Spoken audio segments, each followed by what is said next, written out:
Hello, welcome back to theCUBE here in our Palo Alto studios. I'm John Furrier, host of theCUBE. We're here as part of the CMO Leaders Series Summit.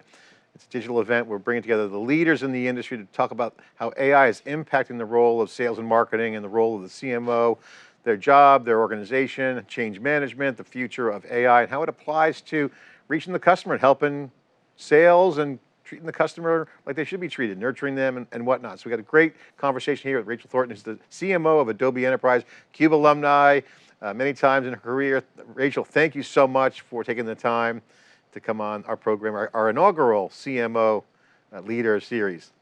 Well, thank you for having me, John. I'm excited about this. I'm excited. Over the years, as you and I have worked together, it's been a lot of CIO, CTO, CISO. It's exciting to see the CMO focus. So thank you for doing this. Yeah, what's great is that you've had such a great transformational role in many companies. You've been involved in disruptive technologies. You've had to market those nuanced stories and tell those stories. You've had to build large organizations. At AWS, we saw firsthand that rocket ship.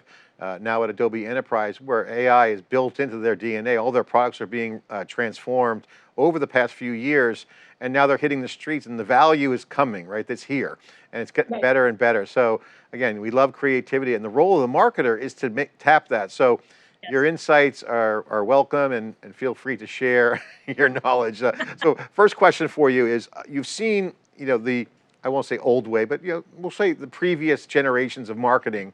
We went from selling software to software as a service, subscription, then you saw usage, cloud, now we're in the AI era, and you're seeing companies born in AI. So just like born in the cloud with AWS, small companies, no names like Dropbox, Airbnb, they became huge, okay? And so they were the first generation, those new brands emerged from these waves. We see similar things happening now. We see born in AI, where some startups that are no names today will be the next brand tomorrow.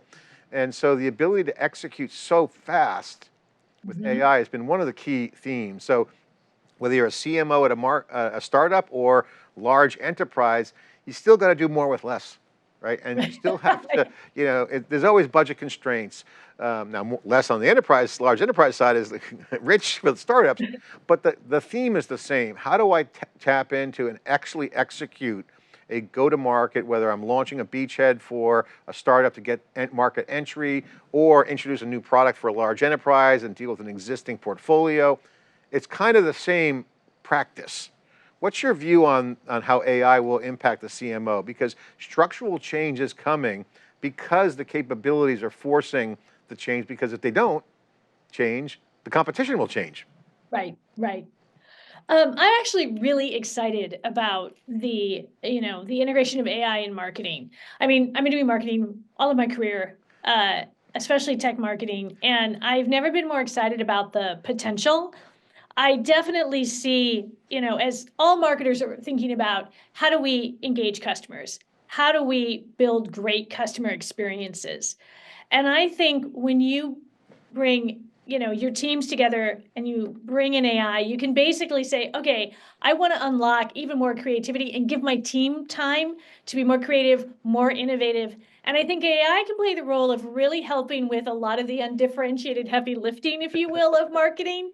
So like a perfect example, for us at Adobe, as we look at building things like creative campaigns or ad campaigns or lead gen campaigns, you think about, there's a lot of the creativity that goes into building the campaign, but then once you've done that, all the back end of all right, now I have to size a million different assets. If you could do that quickly and efficiently, which is what AI can do, we have specific products that do that, you're now having marketers who don't have to spend 2 hours on creative because they have another 10 hours they have to do on production. You could say, hey, let's spend some quality time figuring out what are the best customer experiences to build, because we have better, more efficient ways to say, okay, how do we streamline production? How do we streamline, like I said, some of those undifferentiated heavy lifting tasks that marketers do? You've been at Adobe, you have a unique position. Their products are geared towards this persona. You're in that persona. Scope the order of magnitude change from a time-saving standpoint that AI will bring to you mentioned a little bit there. I can almost imagine the meetings, the review process. Yeah, content's easy to point to, okay, I can write some copy, but they have the actionable, tactical, real-time capabilities to actually be faster. What are some of those numbers Well, look like? Give me some, give us yeah, the I before can. and after. So going on I'll continue on my theme of performance marketing. So performance marketing or growth marketing is near and dear to every marketer's heart. So whether you're in a startup that is doing product-led growth and they're always thinking about performance or growth marketing, or enterprises where you're like, all right, how do I make sure that I'm maximizing my lead gen or my demand gen investments? You're always thinking about that performance marketing motion. But so much of that is, how do you create an asset for every single channel? And how do you create multiple assets?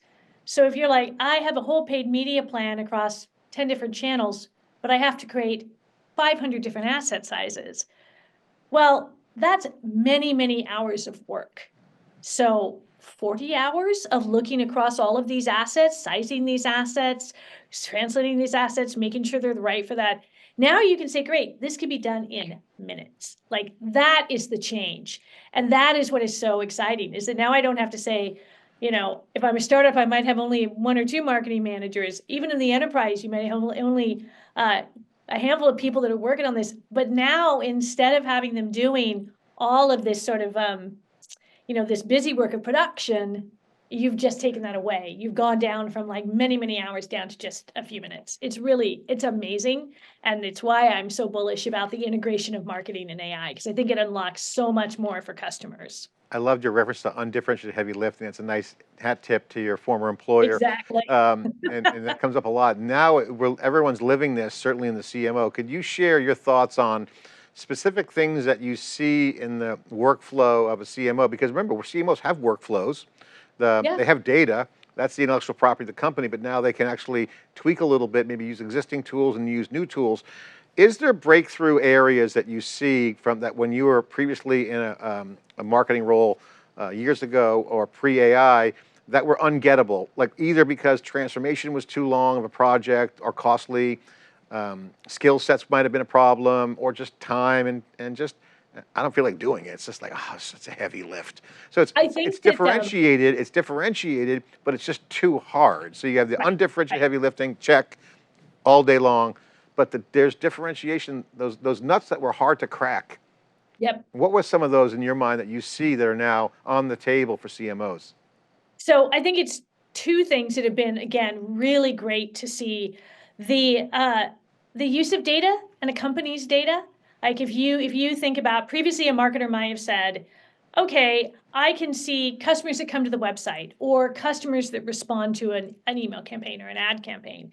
So I understand this data, and then maybe over time you'd talk to customer service, and then you'd understand what they were doing, if they were current customers, if they were happy customers, maybe there's some issues. You talk to your account teams.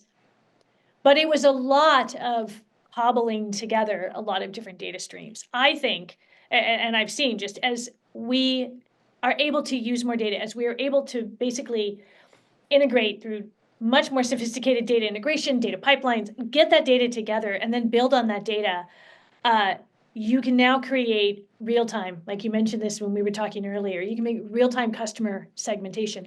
That is powerful. So before, you might have thought, it's great if I can get there, but it's time consuming. It's working across teams. It will take a long time. Maybe you don't have the analytics team or the engineering team that can help you build this now. And like, marketers really can say, great, yeah, I can spin up real-time customer profiles. I can spin up segmentation. I can spin up targeted campaigns. Like, it used to be, people would talk about personalization at scale. And this is something that, Adobe feels super passionately about.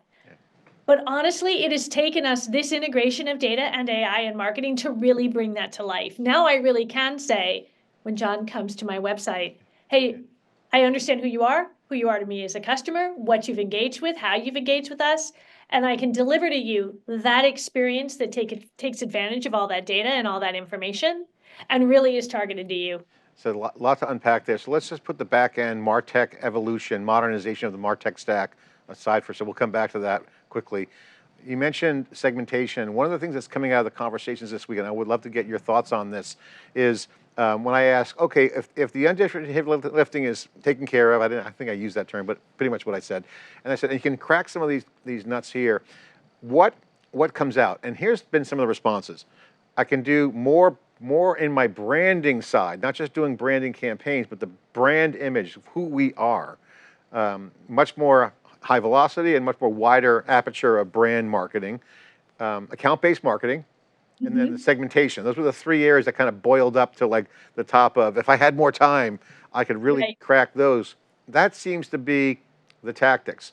Some of the performance marketing kind of fell in the automation bucket when I said, where will agents come in? So take us through your thought process. This is like the front end now. We'll talk about the front end. So you got user experience, that's meet them where they are. How do you see that those tasks or those areas that marketers will focus in on when the humans move to the high yield areas? Are they the areas? Did I miss anything? Do you see? No, I think I definitely agree on the branding. And I think of this as sort of, as you're building customer experiences, it used to be, they had to be more generic. Like obviously they had to be aligned to your brand, but because you weren't able to highly personalize them, you sort of had maybe more generic experiences. Now you can say, not only this is my brand, but this is my brand as it shows up to a financial services customer or a healthcare customer, or this is my brand when it shows up in, Germany versus France versus, Dubai. So how do you, basically, I do agree, you can really focus on how do I increase the aperture, like the way you put that, of my brand engagement, and the customer experiences it drives. ABM, like I do think over the years, everyone is, we've always talked about ABM, and it's a powerful, powerful motion. But when you can really get it highlighted to not just, I'm going to talk to Philips, or I'm going to talk to, JP Morgan Chase.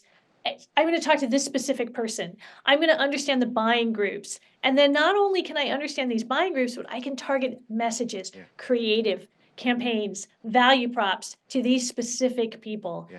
If there's 60 people or 6 people, at this point now, data, it doesn't matter because I can do personalized experiences to each one. Yeah. And so I think that, ABM moves from being, again, an important tool to a much more versatile tool. And a much more impactful tool, but also efficient, because I don't have to spend huge dollars trying to do it. With AI, I can do it much more effectively. It's like identifying the neighborhood and then going door to door, right? Exactly. With a specific campaign, knowing who's behind that. I could have been like, I'm in the zip code. Now I'm in the neighborhood. Now I can say, okay, for this house, I'm going to do this experience. Yeah. For this one, this experience. And it then makes the relationships you're building and the experiences you're delivering, because they are that personalized, they're that much more impactful, they're that much more engaging. I think, obviously being Adobe, storytelling has been, in the ethos there, the whole culture of the product.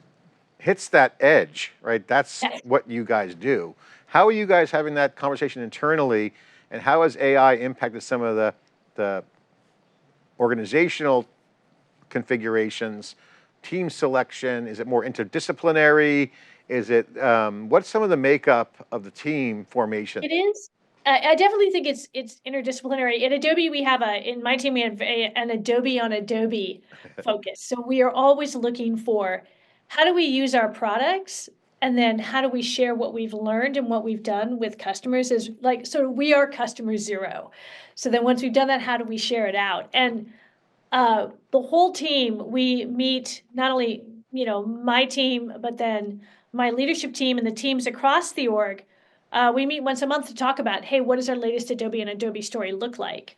And so we look at it, everything again, from real-time customer segmentation to what we call marketing and account engagement scoring, using our products, using our platform, using AEP to develop, account scores to understand, hey, how are these accounts really progressing in the sales funnel, right? We may think, oh, they're really ready to close, but it turns out actually they haven't been engaged with us, across these areas in, say, 10 days. So maybe they're not that ready.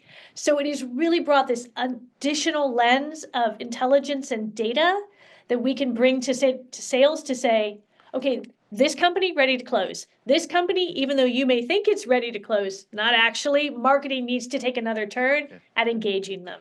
I love how generative AI has change the mindset. I was watching Jensen Huang last year at his GTC conference, and he was the one pounding the message that everyone's been talking about, which is generative, it's not programmed, right? So when you talk about generative, it's essentially a runtime. And so if you remember back in the web services days, you assemble at runtime, all the services. Right. So this is now a new phenomenon. This is where I think the Adobe opportunity is and the CMO opportunity, because now I may not know who's behind that door until the door opens.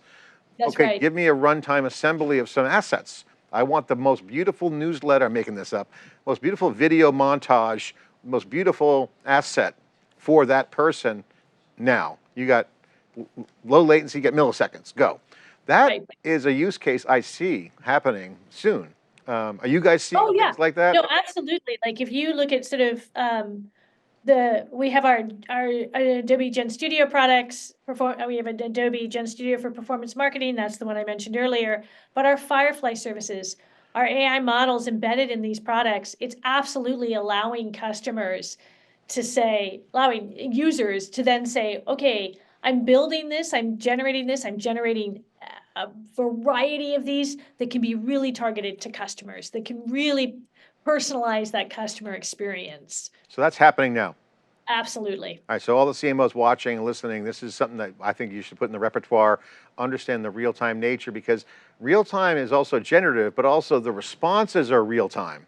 That's Yes. new data coming in. So if you don't have a mechanism to capture that, you might not know what to do when you get success. So you open the door and surprise, one door, oh, we're buying. Okay, we're ready to buy now. I didn't know, or you do know. So let's get into the back end. You mentioned earlier data stream. So, okay, I see the logic on that. I know how important that is. How do you make the MarTech stack fully enabled to react to that generative success? So when you think about the data that you have, we think about it. So Adobe thinks about it in terms of like the data that fuels your content, that fuels your journeys, and it's almost like think of it as a flywheel. Yeah. But it's like here's the great you've used the data on your customers to build great content.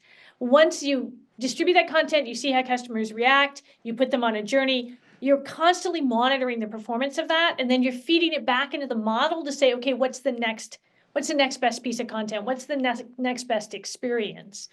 But it absolutely does start with marketers being able to look at the data they have on customers across the business and then say, how do you bring that all together to build the right sort of data, the right content, and the right journeys to fuel that customer experience and to fuel that personalization? A lot of marketers have said to us, hey, I have all this stuff we built, and here's where we are today. What is the best approach to think about the modernization of the systems underneath? Because as AI comes in, there's an abstraction going on where you can actually take advantage of those, maybe even their siloed systems. Right. AI could learn schemas, unstructured data, things we'd love to riff about in the old cloud days. Now that goes away, potentially. So how do you view that? How does Adobe look at that? And how are you seeing customers thinking about that? Because that seems to be one of the things where, oh my God, it's technical, it's going on over there. No, it's actually okay. Yes, 100%. What's the modern MarTech stack look like today? Is it point tools, people building their own? No, I don't think it's, I don't think it's point tools, because I think that becomes hard to manage, really. Even if you're a smaller startup, you just get 1 or 2 or 3 point tools and they begin to proliferate, and you're like, woof, I have not only maybe data or information, one tool, but you're having to hire the people to, hey, I have to manage this tool, or I have a team over here doing this tool. So I'm a deep believer in, like, you have to think about it as a platform that runs your marketing, that runs your business. I will also say that we have a lot of the stuff we're talking about now. So bringing your data in to train your models, to train your AI models. We have our big user conference coming up in March, Adobe Summit. So we're gonna be talking about a lot of this. But I definitely think for marketers now more than ever, you don't have to necessarily be a developer or an engineer to say, okay, I have the right platform. I'm able to see the data. I'm able to take the data, train the AI models. I'm then able to not just train it for one time, but then as the customer continues to interact with us, continue to learn. And then say, okay, I'm building and continuing to build the right experience. And like I said, the right personalization. And it is really this great cycle of, I understand the data I have, I'm using that data to train my customer data, my proprietary data to train, and then to build the right experiences. So this is a lot of what, when I think of MarTech and I think the platform you have to build, you have to sort of think about what's your data layer, what's your content layer, your content supply chain layer, your performance layer, your studio layer, and then how are you applying that across all of your customers to build the right experiences? You've been a leader at, again, some transformative companies, well documented in the history in the B2B area.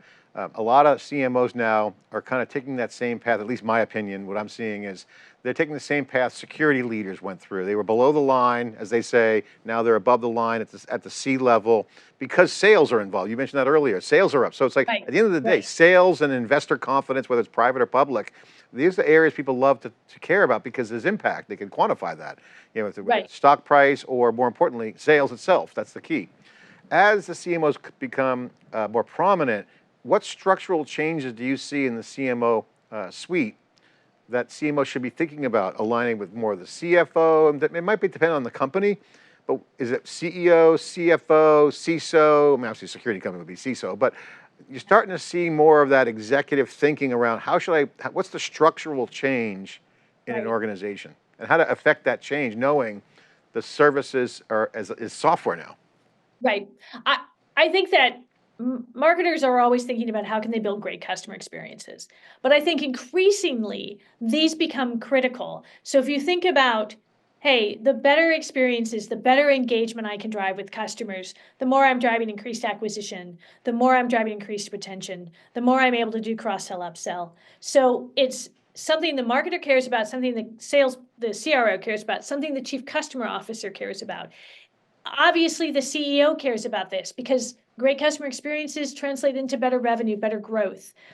So as you look across the C-suite, I definitely see marketers becoming deeply collaborative, not just with sales, as I believe they always have been, but again, with chief customer officer, the folks who are doing technical or customer support, but also CIOs. I definitely think there's more relationship building that's happening now with CIOs and CMOs, especially as we talk about the data and AI journey that companies are on as they think about their MarTech platforms, their MarTech and their AI platforms. But I think increasingly CMOs are driving conversations with their CEO around, if this is the revenue and the revenue growth and the business growth we want to achieve, here are the right customer experiences we have to build that are sticky, that are engaging, and that result in increased revenue, increased growth, increased retention, lower churn rate, all of these things the CEO cares about. Yeah, my observation is traditionally the CMO would get hired in and I'd hear things like, my new best friend's a CRO, because they care about the leads and that sales is the number. Is there another persona that's the new best friend for the CMO? You said CIO. Would you say CIO trumps CFO, CEO, or kind of all the coalitions all the same? I think of it, I don't know if I think about it as trumping the other. I definitely think it is much more, I think, it's much more collaborative across these. I think CIO, Chief Data Officer, Chief Digital Officer also becomes really important. I really do think as you look across the C-suite, everybody is going to care about, again, driving business growth, driving revenue, and a direct impact is, are you developing great customer experiences? Are you developing, engaging personalization? Are you doing this personalization at scale? And I think C-suite leaders across the organization care about that. And now it's just a great chance for marketing to work even more closely with those folks to bring, like I said, customer experience visions to life, and then bringing them to life, drive that revenue and that business growth. I have to ask you about change management because AI is going to force change and it's going to happen fast. And if you try to affect change too fast into the production, the people who make sales run, that's in a pre-existing organization. Is there a playbook that you see that could recommend or have experience with to saying, here's how we can bring in the change for the new workflows, the new process, new tools, without disruption, but as fast as possible, all at once? So I would say, irrespective of the technology, what matters most is communication and clarity. So what I think matters is when you start out on your journey, have you documented what you're going to do? Have you educated folks? Are they clear? I think from, leaders down to marketing managers or anyone in the organization, if everyone understands, hey, I know where we need to get to, and I know the role I play, and I understand how, if I have questions, I surface them, you're just going to move faster. Yeah.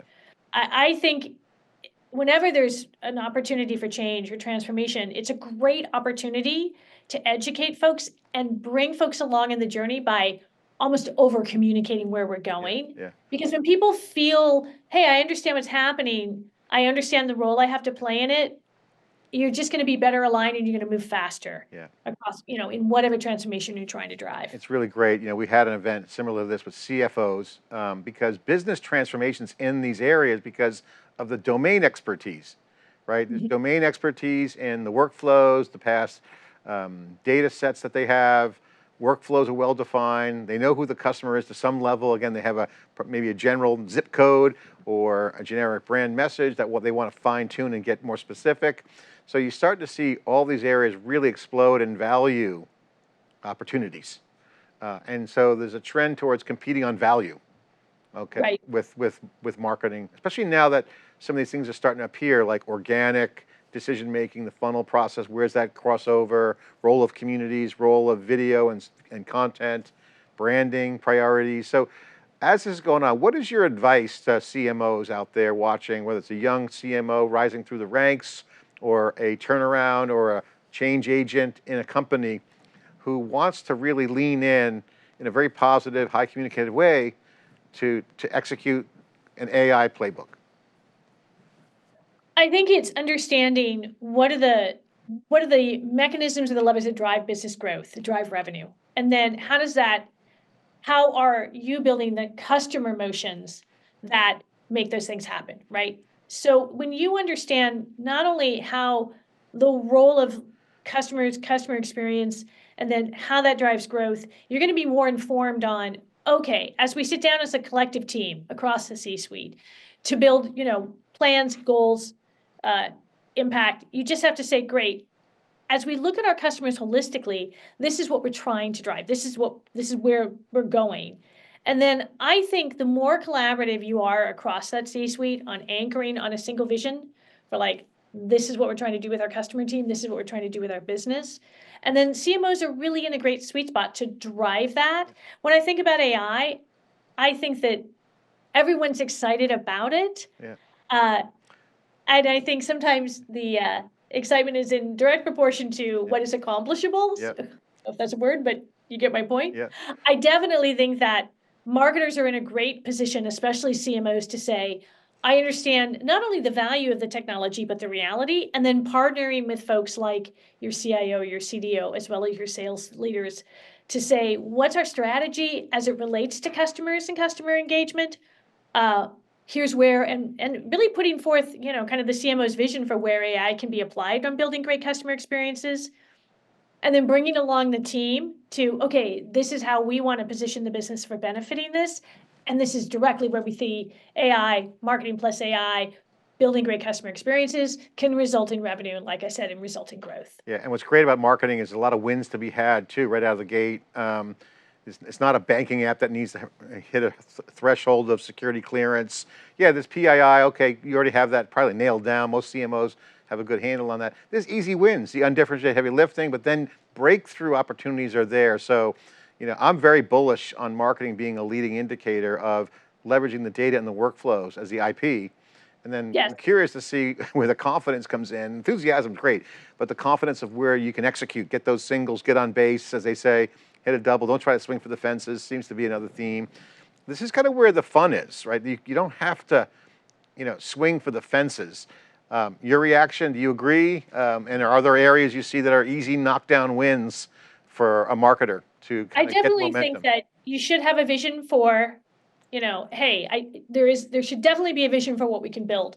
But I do think then breaking it down into, all right, what are some of the first instances where we want to apply AI? Yeah. Again, it could be in increasing your brand aperture, driving personalization at scale. And then I think creating these sort of as you think about it as your sort of your AI, marketing AI roadmap, what are the points on that roadmap that you're like, okay, in the next 6 months, this is the first project we're going to deliver on. This is our foundation for, let's say, data orchestration. And then this is the next thing we're going to do around taking that data and building a great customer experience. It could be using real-time CDP for customer segmentation. And then once you have great segmentation, how are you building the AI or ABM, I should say, application on top of that? Yeah. So I definitely think having not only a goal, but then chunking it down into sort of moments on your roadmap is critical, because it allows you to then say, here's where we want to go. Yeah. Here's what we said we'd do in like the first, this quarter.